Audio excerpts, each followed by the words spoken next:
بسم اللہ الرحمن الرحیم۔ السلام علیکم ورحمۃ اللہ وبرکاتہ۔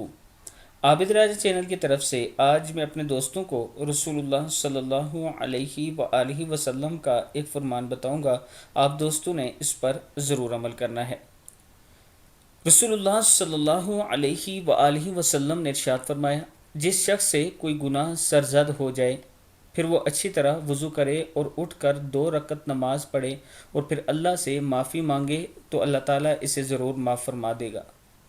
پھر سن لیں، ابی داؤد کی حدیث ہے کہ رسول اللہ صلی اللہ علیہ وآلہ وسلم نے ارشاد فرمایا، جس شخص سے کوئی گناہ سرزد ہو جائے، یعنی کوئی اگر گناہ کر لیتا ہے، پھر وہ اچھی طرح سے وضو کرے اور اٹھ کر 2 رکعت نماز پڑھے اور پھر اللہ سے معافی مانگے تو اللہ تعالیٰ اسے ضرور معاف فرما دیتا ہے۔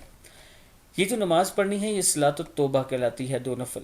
جب کوئی گناہ سرزد ہو جائے تو فوراً سے وضو کر کے 2 نفل صلاۃ التوبہ پڑھا کریں اور اللہ تعالیٰ سے معافی مانگا کریں، استغفار کیا کریں، اللہ تعالیٰ ضرور معاف کرنے والا ہے۔ السلام علیکم ورحمۃ اللہ وبرکاتہ۔